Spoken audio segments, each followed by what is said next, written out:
Let's be honest, caring for someone at the end of life is an act of love, but it can also break you.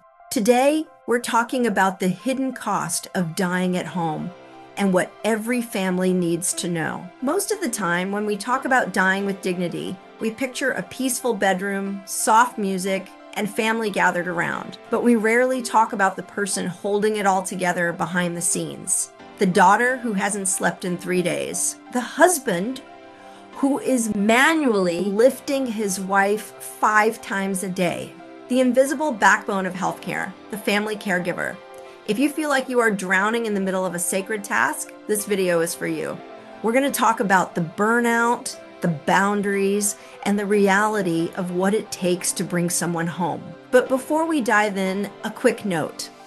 This session is for educational purposes only. We make references to different service providers across legal, financial, physical, and digital areas, but we do not provide those services and professional advice.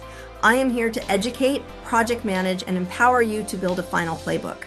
The biggest misconception families have is that caring for a loved one at home is just physical care, medications, and meals. In reality, the emotional and logistical burdens are massive. You aren't just a daughter or a son anymore. You are now a nurse, a pharmacist, a project manager, and a data governor for a life that is fading. So, how do you know when you've crossed the line from tired to burned out? You might notice a level of fatigue that sleep simply won't fix, where you wake up just as exhausted as when you went to bed. You might start feeling a creeping sense of resentment toward the person you're caring for, which is almost always followed by crushing guilt. Many people begin to isolate themselves because they feel like no one else could possibly understand what they're going through. And eventually your own health starts to decline because your own doctor's appointments are constantly being canceled to make room for theirs. One of the most underutilized support systems is respite care. This is short-term relief that allows you to step away, not because you don't care, but so that you can continue to care.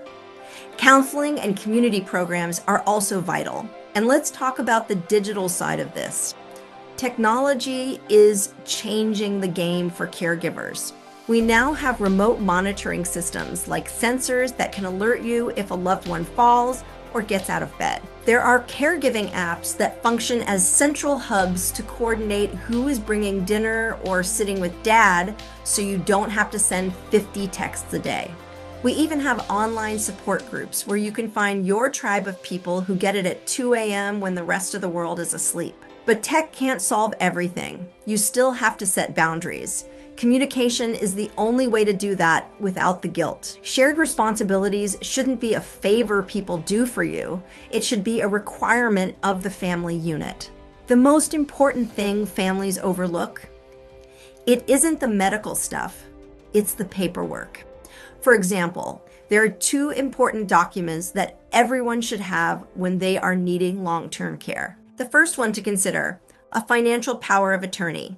This is essentially a legal document that designates one trusted person to manage finances if someone becomes incapacitated.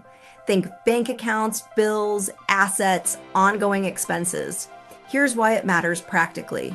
Dying at home, which is what most people say they want, can be incredibly expensive. Caregivers, medical equipment, medications, those costs add up fast. If the funds exist but nobody has legal access, or if accounts are locked behind passwords nobody knows, that money might as well not exist. A financial power of attorney removes that barrier before it becomes a crisis.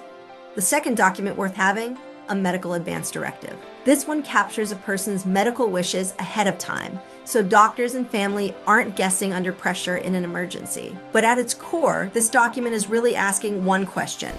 What matters more to you, quality of life or quantity of life? That answer is deeply personal, and it looks different for everyone. The point is having the conversation now, not leaving it for a room full of stressed, grieving people to figure out in real time. These aren't just legal forms. They are the difference between a family that has clarity and a family that doesn't. I remember a family who was determined to keep their mother at home. The adult children were exhausted, snapping at each other, and the house felt like a hospital ward.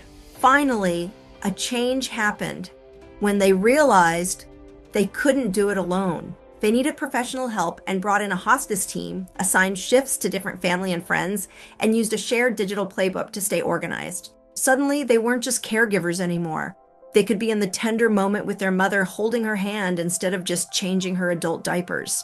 That is the breakthrough, when the care is managed so the love can take the center stage. If you are feeling overwhelmed right now, my message to you is simple. You are not alone, and you are not a failure for needing help. Normalize that vulnerability. Ask for help. Remember, part of living is dying, but you don't have to do it alone.